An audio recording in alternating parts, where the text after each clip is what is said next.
Bom dia, galerinha do primeiro ano. Vamos começar mais uma aula de História, continuando nossas discussões sobre Grécia Antiga, tá certo?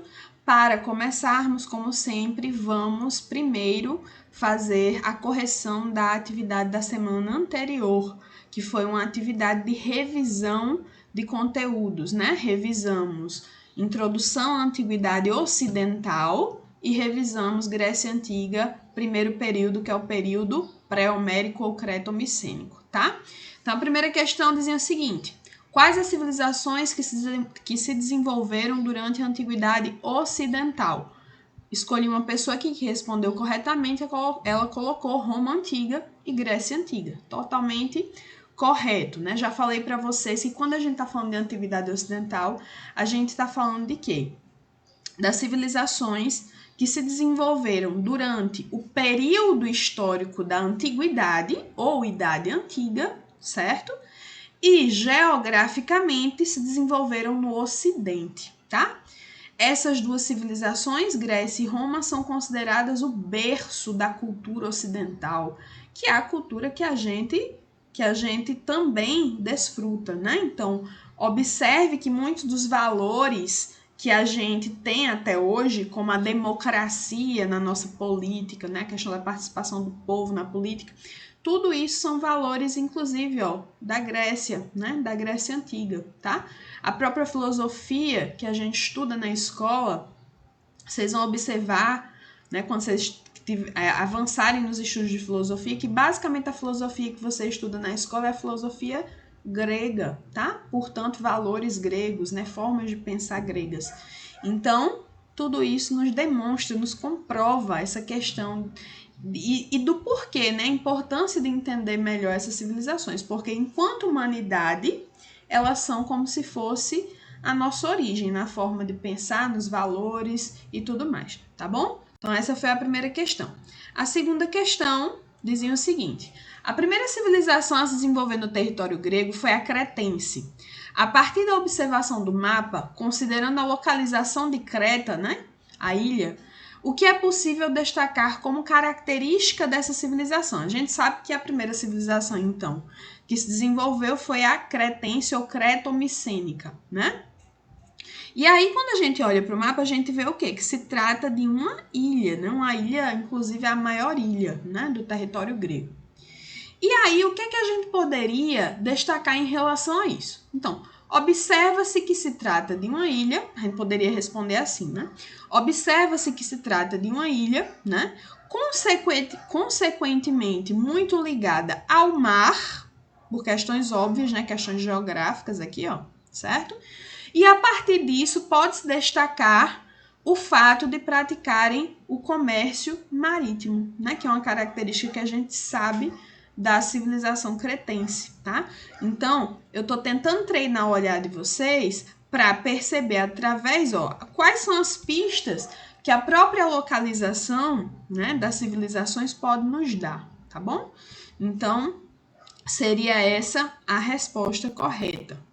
Essa aqui era de verdadeiro ou falso, né? Na verdade, marcar somente as verdadeiras. As verdadeiras eram essas aqui, sobre a civilização creto-micênica. Quais são as verdadeiras? A civilização creto-micênica foi marcada por forte desenvolvimento do comércio marítimo, ok. Eu acho que é um ponto que a maioria deve ter percebido, compreendido, né? Os mitos, como o do Minotauro, serviam para ensinar lições. Verdade, totalmente verdadeiro. E aí eu reforço para vocês que todas as vezes que a gente for ver mitos gregos, falar da mitologia, né? Inclusive nessa aula de hoje a gente vai falar um pouco sobre isso. Toda vez a gente vai perceber que existe um sentido de ensinar algo, tá? Era a forma que eles tinham de ensinar algo, valores, atitudes, crenças, certo? Eita, aqui ficou errada aqui a frase, desculpe. Agora que eu vi. Os artesãos, né, tinham um status social considerável, pois produziam objetos essenciais para o comércio. Verdadeiro. Lembrando, visto que a civilização creto-micênica tinha um comércio muito desenvolvido, então as pessoas que produziam esses objetos que seriam comercializados tinham um status social, sim, elevado. O que é que significa? Que eles tinham uma certa importância social, eram bem vistos socialmente, tá bom? Então, eram essas as questões. Agora a gente parte para a nossa discussão dessa semana. Então, galera, hoje nós vamos continuar a aprofundar nossas investigações sobre a Grécia Antiga, né? Hoje focando no período homérico, tá? E aí, só relembrando para vocês que a história da Grécia Antiga, ela é geralmente assim dividida, né? Nesses subperíodos, né? A gente já estudou o período pré-homérico, né? Que esse período, então, de inicial de formação da Grécia, principalmente com a civilização creto-micênica, e agora a gente vai entender, aprofundar os nossos conhecimentos sobre esse segundo período da história da Grécia, que é o período homérico, tá? E aí, eu acho que uma das perguntas que podem surgir na cabecinha de vocês é o seguinte: por que o nome período homérico, né? Homérico vem de quê? Homérico vem de uma suposta pessoa. Faz referência a essa figura que está aqui retratada, Homero, tá? Mas quem foi esse danado desse Homero? E aí é uma questão um pouco complicada, porque a gente não sabe se Homero realmente existiu, tá? Ele provavelmente foi um poeta, né? Um poeta grego, certo? Que teria escrito 2 obras épicas, Ilíada e Odisseia, certo? Qual é a outra alternativa? A outra alternativa é que, na verdade, Homero não existiu, certo? E, na verdade, as obras Ilíada e Odisseia, são 2 obras escritas, né? Seriam, na verdade, fruto da compilação de vários poemas produzidos por figuras conhecidas como aedos. Eram essas figuras aqui, ó. Aqui estão destacadas essas figuras que eram os aedos. Os aedos, gente, eles eram poetas, cantantes, né? Então, eles cantavam poesias, por isso que está aqui um instrumento musical chamado de lira, né? Não sei se vocês já ouviram falar desse instrumento musical, certo? E aí esses caras, eles eram, como eu já falei, poetas cantantes e itinerantes. O que é que significa itinerante? Né? Você já deve ter ouvido falar essa palavra. Por exemplo, os artistas do circo são itinerantes. Por quê? Porque eles se deslocam de um lugar para o outro, né? Ficam o tempo todo se deslocando para se apresentar. Então, era mais ou menos como eram os aedos. Os aedos, eles eram poetas cantantes itinerantes. Eles saíam viajando, né? E iam assim espalhando a sua poesia, certo? Então, a outra opção é que, na verdade, as obras épicas Ilíada e Odisseia são, na verdade, um conjunto de poesias de vários aedos que existiram ao longo da Grécia Antiga, tá? Então, a gente tem essa incerteza em relação à autoria, né? A quem é o autor da Ilíada e da Odisseia, certo? E aí, o que é essa Ilíada e Odisseia? A gente vai se aprofundar mais um pouquinho depois, certo? Mas, basicamente, a Ilíada e a Odisseia são obras chamadas épicas. Por quê? Porque é um poema heróico, narrativo e extenso, né? Que narra diversos feitos de heróis, de figuras lendárias, de figuras mitológicas, né? Então, é um tipo de narrativa que mistura fatos reais, fatos históricos, com mitologia, né? Então, por exemplo, aqui na Ilíada e na Odisseia, a gente vai aprofundar depois, você vai ver a presença de figuras mitológicas como o Ciclope, que era um gigante de um olho só, né? Ou de sereias, por exemplo, né? Então, assim, mistura-se questões reais, fatos históricos, com mitologia. Por isso é chamada de obra épica. É esse o sentido de obra épica, tá? Depois a gente vai entender, e aí assim, ó, um dos objetivos dessa aula é compreender a importância dessas 2 obras para a formação do povo grego, tá? Então, atenção nesse aspecto. A Ilíada e a Odisseia vão ser centrais na nossa aula de hoje, tá bom? E por fim, explicar para vocês, já expliquei por que período homérico, né? Então é uma referência a essa figura que a gente não tem certeza se existiu, né? O Homero, tá bom? E por que uma outra denominação que se dá a esse período é de Idade das Trevas? Porque a escrita sumiu nesse período, tá? Lembra que na civilização creto-micênica existia um sistema de escrita, né? Porém, aqui nesse período, a escrita some, tá? E para você entender por que a escrita some, você vai precisar entender o quê? As características sociais e econômicas do período homérico. Então, você vai se ligar agora no próximo slide nas características da organização da sociedade no período homérico. Aí você vai entender por que danada a escrita sumiu nesse período, beleza? Então, vamos lá. O que aconteceu com a civilização creto-micênica para que ela acabasse, né? Foi que ela foi invadida e dominada por um povo que tinha uma característica de ser um povo muito guerreiro, né? Tinha essa questão militar bastante desenvolvida, que era o povo dório, né? Então, os dórios, eles invadiram, né, a civilização creto-micênica, que a gente falou na aula passada, na semana passada, né? E a partir dessa invasão, a civilização creto-micênica ruiu, ou seja, se degradou, né? E junto com isso, toda aquela organização, aquela sociedade palaciana, né? Onde o palácio era o centro da organização administrativa, comercial, religiosa, tudo isso vai ser minado, né? Vai ser, a gente poderia dizer assim, vai ser destruído, né? Pelos dórios. E também aquela relação muito forte com o comércio marítimo, ela vai também se degradar, certo? Então, para entender por que a Idade das Trevas, lembra que é esse a nossa intenção agora, né?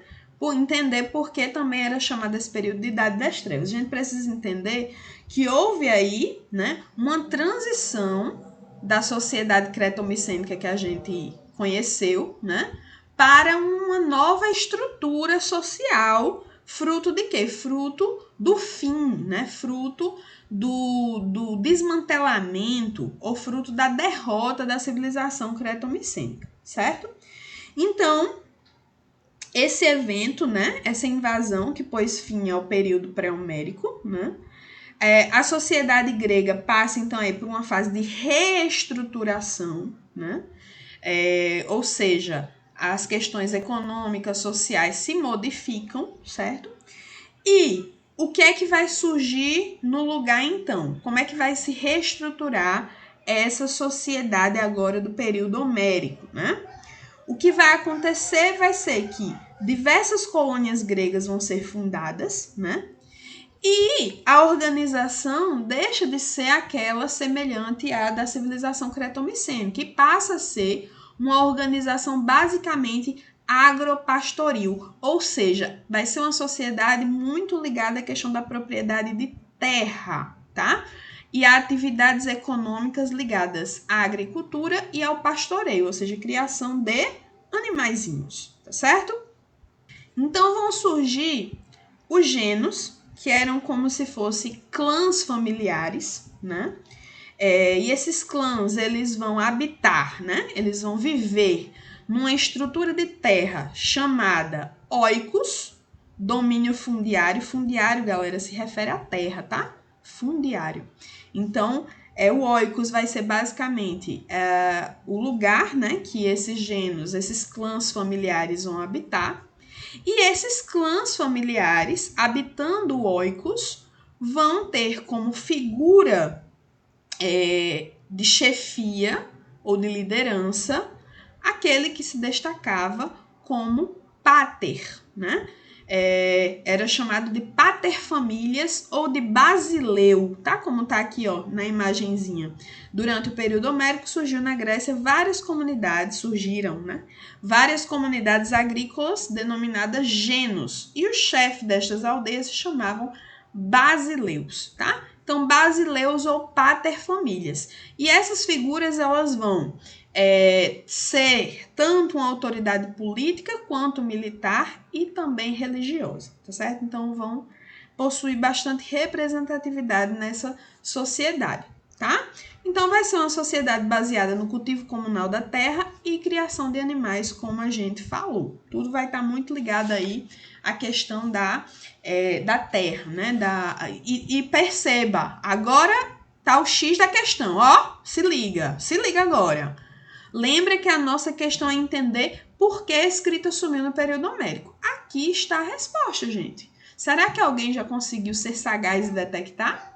O que é que acontece de mudança da civilização cretomicênica para essa sociedade dos genos, né? Para essa sociedade agora no período homérico? A grande mudança é a questão da atividade econômica, né? Então, lá na sociedade cretomicênica, a atividade principal econômica era o comércio marítimo. Era necessário, então, para essas pessoas que praticavam o comércio marítimo, ter um sistema de escrita para quê? Para poder registrar as atividades comerciais. Como as atividades comerciais somem, some também a necessidade de um sistema de escrita. Por isso, cada vez mais no período homérico, a escrita vai deixando de ser importante, vai sumindo, por assim dizer, certo? Para finalizar aqui esse entendimento sobre os genos, lembrar que as principais características dos genos eram um sistema fechado nos clãs familiares, né? Autônomos e autossuficientes, ou seja, eles produziam aquilo que precisavam, certo? Por isso não havia, né, ou pouco havia trocas comerciais. O trabalho era coletivo, realizado por membros da mesma família ou de agregados, né? À medida que isso ia crescendo, certo? Então, explicando de novo. Essa nova sociedade aqui, então, ela vai ser calcada em quem? Em atividades campesinas. Se desliga, então, da necessidade de registrar as atividades. Daí o desaparecimento do sistema de escrita. E isso, para os historiadores, é péssimo. Por quê? Porque se some os registros escritos, fica um pouco mais difícil compreender a história desse período. Então, é muito por causa disso que é chamado de Idade das Trevas também, né? Por causa dos historiadores que sentem dificuldade de compreender melhor esse período por causa da falta de registros escritos, tá? Dessa maneira, galera, as maiores fontes históricas que a gente vai ter acerca do período homérico serão a Ilíada e a Odisseia, tá? Então, essas serão as principais fontes. Lembrando, elas são fontes totalmente confiáveis para estudar o período histórico da Grécia do período homérico? Não, porque nessas duas obras literárias vai estar misturado eventos históricos com narrativas mitológicas, tá? Então, não dá para acreditar nela piamente. Ela tem que ser confrontada com outras fontes, tá? Então, essas duas obras, elas são, gente, as primeiras obras da literatura ocidental, tá? Por isso que até hoje, né, para você ver como a gente é influenciado, né, não é à toa, tô dizendo, é o berço da cultura ocidental, Grécia e Roma. Por isso, até hoje, a gente usa expressões, né, que tem referências, ó, galera que curte referências aí, que possui referências à Ilíada e à Odisseia, tá? Então, a Ilíada, galera, ela vai ser uma obra, né, um poema épico, que vai narrar a guerra de Troia, certo? É da Ilíada que sai a expressão que talvez você já tenha ouvido falar, chamada presente de grego, né? Quando alguém dá um presente ruim para você, né? Não sei se alguém já ouviu essa expressão. Aí a pessoa fala, mas fulano me deu um presente de grego, né? Então, é uma forma de expressar um presente negativo, um presente que foi ruim. Vamos entender de onde veio essa expressão, certo? Veio da Ilíada, mas por quê, né? Porque passou a ser considerado presente de grego como algo ruim. Então, o que é que narra a Ilíada? A Ilíada narra a Guerra de Troia, né? Segundo a Ilíada, né, segundo o que está escrito na Ilíada, a Guerra de Troia ela foi causada por uma questão amorosa. Né? Então, que questão é essa? O fato da rainha Helena, né, ter sido raptada por Paris, que era um príncipe troiano, certo?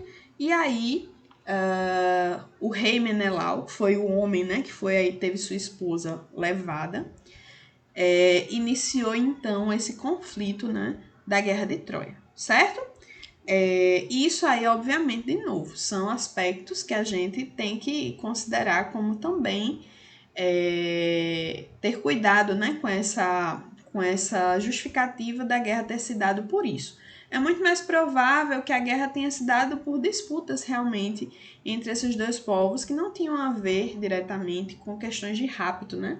Mas aí a gente vai ter esse floreamento, né? Já que é uma obra literária, né? Como a gente viu, que tem aspectos reais e aspectos também fictícios, junto a aspectos mitológicos, certo? Mas o que é que a Ilíada, galera, pode dizer pra gente de real sobre a formação do povo grego, sobre o período homérico, tá? Então vamos lá, vamos entender isso. Primeira coisa, a Ilíada, ela vai trazer uma figura, um dos heróis gregos mais famosos, que é o Aquiles, né? Inclusive tem um filme chamado Troia, não sei se vocês já assistiram, que justamente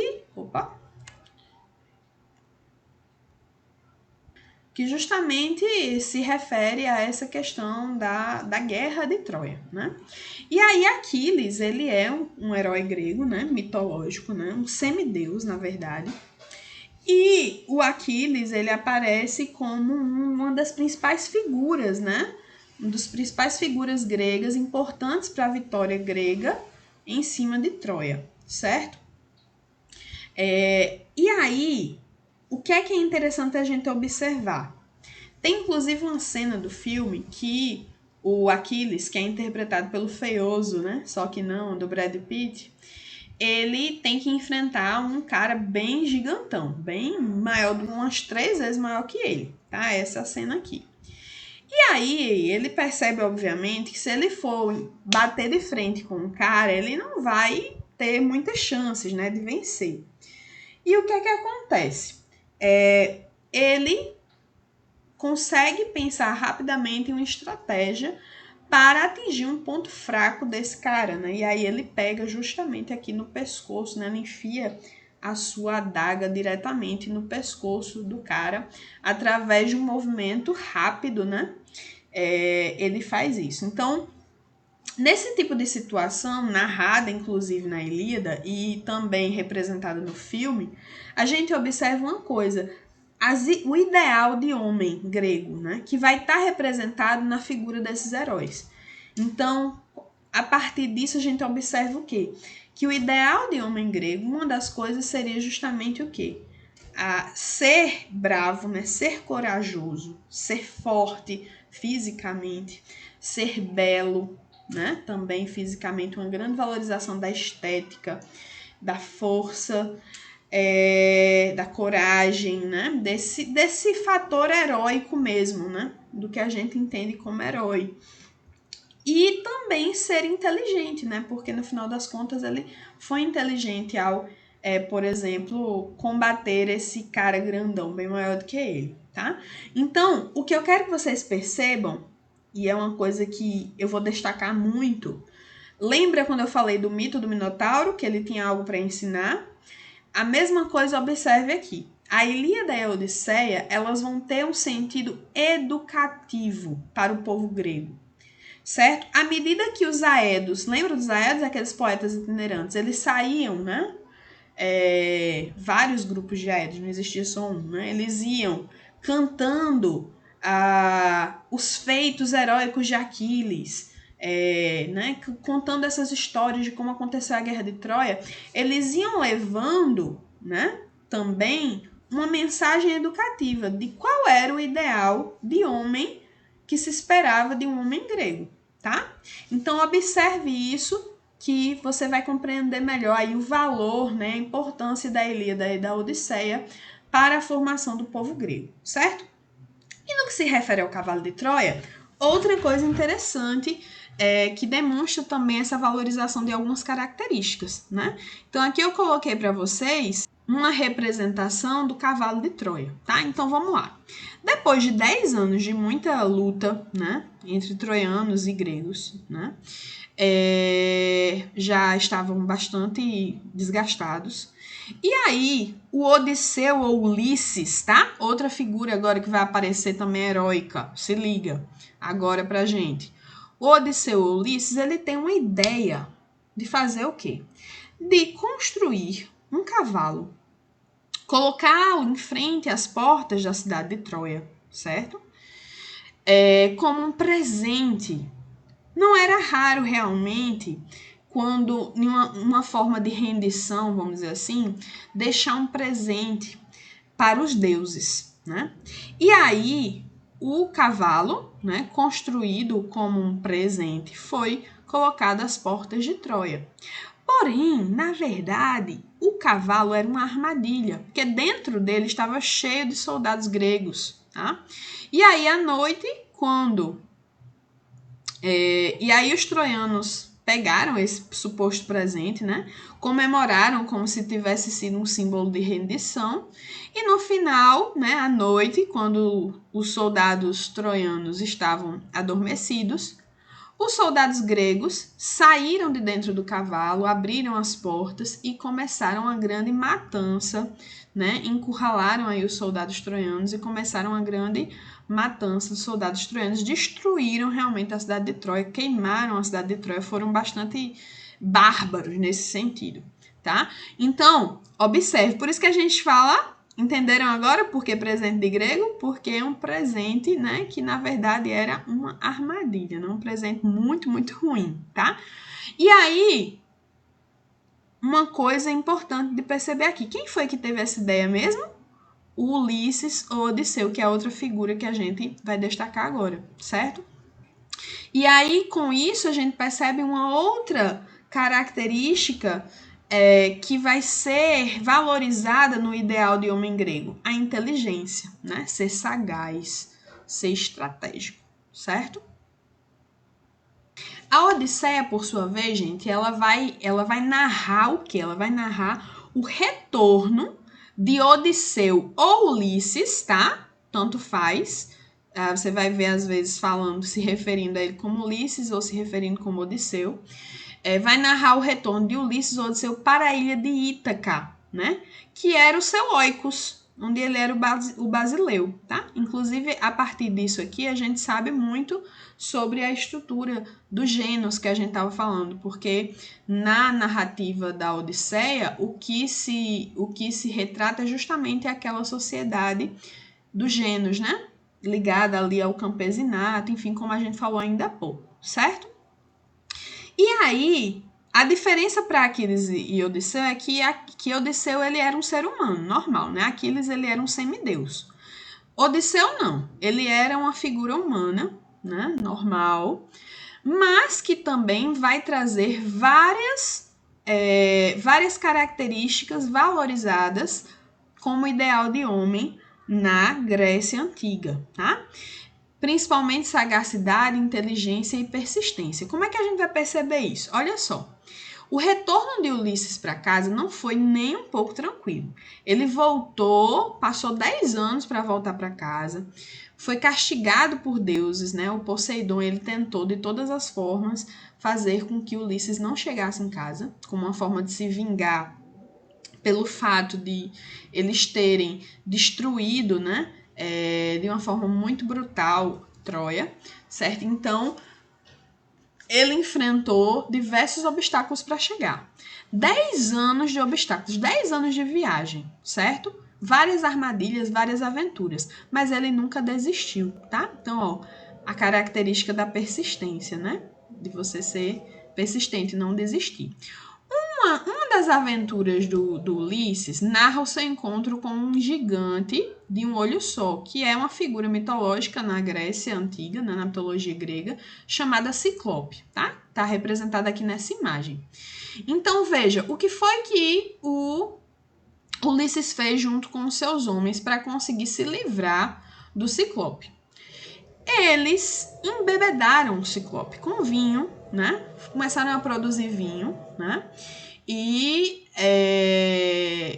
embebedaram o Ciclope ao ponto do Ciclope ficar bastante, né, bizonho, né, biritadão. E aí, quando ele estava bem enfraquecido, né, bem, vamos dizer assim, distraído, né, o Ulisses veio com uma lança, né, feita por ele e por seus homens, e furou o olho do Ciclope, que era o único que o Ciclope tinha, né? E isso deu tempo, né, deles, derrotou o Ciclope e deu tempo deles fugirem, né, da caverna onde o Ciclope tinha apreendido eles, tá? Essa é uma das várias aventuras que o Ulisses passou. E todas essas aventuras, né, o que é que elas vão mostrando? Vão mostrando características importantes para o ideal de homem grego, né? Então, nesse caso aqui, a sagacidade, a inteligência, né? O fato de ver uma situação que era impossível de ser enfrentada somente com força física, né? E aí ele vai buscar uma forma, né, de ludibriar aí a figura do Ciclope, tá certo? E não vai ser só o ideal de homem, né, que vai ser apresentado nessas obras épicas, né? Principalmente no caso da Odisseia, a gente tem também uma representação do ideal de mulher grega na figura da esposa de Ulisses, chamada Penélope, tá? Que está aqui representada nessa pintura. Então, no tempo que ele esteve lutando, né, e tentando voltar para casa, a esposa dele que ficou sob a liderança do Oicos dele, né? Só que isso não era comum. Por quê? Porque era uma sociedade patriarcal. É outra coisa que a gente percebe em uma característica da sociedade do período homérico. Era uma sociedade patriarcal, ligada à figura masculina, né? Então, a figura masculina vai passar a ter uma importância muito grande, até muito maior, inclusive, do que tinha na civilização creto-micênica, certo? E aí, Penélope ficava o tempo todo sendo incomodada por vários pretendentes, ó. Por isso você observa aqui, ó, homens todos olhando para ela, entregando flores, cantando. Pretendentes que queriam passar a ser o chefe, né? Porque como ela era a esposa do pater, né? Quem casasse com ela seria, obviamente, o chefe do Oikos, né? Então ela passa a ser, desde o momento que Ulisses volta, né? Ulisses demora muito para voltar e aí todo mundo passa a acreditar que ele está morto, né? E aí ela passa a ser cada vez mais cortejada, vamos dizer assim, por esses vários pretendentes, certo? E aí o que é que ela faz? Uma das coisas que ela faz, ao ser pressionada, né, para casar com um pretendente, é dizer que iria fazer um manto para o seu sogro, um manto. E quando terminasse esse manto, ela escolheria um pretendente. Aí o que é que Penélope faz? Durante o dia, quando as pessoas observam, ela, com as suas servas, né, ela costura, né, esse manto, ela produz esse manto num tear manual, certo? Quando é à noite, quando ninguém tá vendo, ela faz o quê? Ela desfaz todo o trabalho que ela fez durante o dia. E isso vai dando a ela tempo. Então, se liga aqui. O ideal da mulher, inteligente também. Ela procurou estratégias aí para se livrar do cortejo, né, desses pretendentes. E mais do que nunca, ela foi extremamente fiel ao seu marido, mesmo ele tendo passado vários e vários anos, na verdade décadas, para voltar para casa, né? Porque foi o tempo da guerra e o tempo dele voltar para casa, que foram cerca de 10 anos, né? Segundo a Odisseia. Finalmente, né, o Ulisses, depois de várias aventuras, consegue chegar, né, a Ítaca, que era o seu Oikos, né? E aí ele chega disfarçado de mendigo, certo? E no final das contas, ela tem a ideia, de novo, demonstrando a inteligência, de fazer uma disputa na qual teria que se acertar um alvo com um arco que era de Ulisses, né? E ela sabia que só Ulisses conseguia manusear esse arco. E é o que acontece, ele disfarçado de mendigo participa disso, só ele consegue manusear esse arco e ele se revela como Ulisses, né? Tira o seu disfarce, né? E mata praticamente todos os pretendentes, né? Todos aqueles homens que estavam enchendo o saco da sua mulher, né? Na verdade, querendo poder, né? Não era nem querendo a mulher especificamente, era querendo o poder de ser o pater, né? O novo pater, o novo basileu, certo? Então, aqui a gente observa várias características interessantes, né? Do ideal, então, de homem grego. Então, para a gente amarrar isso, qual a importância da Ilíada e da Odisseia na formação do povo grego? Então, existe uma importância educacional, né? Porque você observa, então, que existia ali, era uma maneira de educar a juventude, inclusive, para entender qual era o ideal de homem, né? Qual era o ideal de mulher a ser seguido. Ajuda também a formar uma identidade cultural grega, né? Porque vai se construindo uma história em comum do povo grego através da disseminação desses poemas contidos na Ilíada e na Odisseia, né? Então, esses versos eram cantados nas várias cidades-estado que vão compor a Grécia, e isso foi ajudando a formar uma noção do que é ser grego, uma identidade cultural, certo? Então, isso vai ser extremamente importante aí. Por isso que eu falei para vocês desde o início, um dos nossos grandes focos é perceber como, durante o período homérico, com a disseminação desses poemas, né, dessa poesia da Ilíada e da Odisseia, por meio da tradição oral, né, ou seja, falada, cantada, vai se formar aí, né, vai ter uma importância essencial, crucial para a formação cultural da identidade do povo grego. Para finalizar, uma explicaçãozinha rápida das questões abertas dessa semana, tá? Então, só são 2 questões de escrever. Essa aqui, vou ler para vocês. O período homérico também é chamado de Idade das Trevas. Essa denominação se deve ao fato da escrita ter sumido no período, dificultando a compreensão sobre o mesmo, que a gente explicou ainda há pouco, né? Então, explique qual a razão da escrita ter sumido nesse período da história da Grécia Antiga. Então, explique. Você vai dizer por quê, né? Qual foi a razão que levou, né, a escrita a ter sumido nesse período, ok? Essa aqui, outra questão aberta, que diz: a Odisseia narra o retorno de Ulisses para casa após lutar na Guerra de Troia. Leia o texto abaixo que descreve uma das aventuras de Ulisses ou Odisseu. O trecho ele narra o momento no qual Ulisses tem que lidar com a ameaça de sereias, né? As sereias tinham um canto que fazia os homens se jogar ao mar. E aí ele tem que bolar uma estratégia para escapar disso. É isso que esse texto vai narrar. E aí vem a pergunta, a partir da leitura do texto, qual a qualidade, característica positiva, né? Qual a qualidade demonstrada por Ulisses nesse episódio aqui narrado, né? Qual é a qualidade, qual é a coisa boa, né, que é demonstrado através da sua atitude. No sentido educativo, para que serviram a Ilíada e a Odisseia? A gente acabou de falar também, né? Tinha um cunho educativo. Em que sentido? Como? Como eles tentavam educar a partir desses poemas, certo? Então, galera, é isso. Espero que tenha dado para compreender, tá? Façam a atividade com esforço, com cuidado. Elaborem respostas que fiquem claras tanto para vocês quanto para mim, tá bom? Então é isso. Até semana que vem. Tem um material também de apoio escrito para quem precisar, tá bom? É bom que consulte, é bom que leia. Sempre bom estar lendo alguma coisa para poder melhorar, inclusive, a escrita, tá bom? Cheiro para vocês.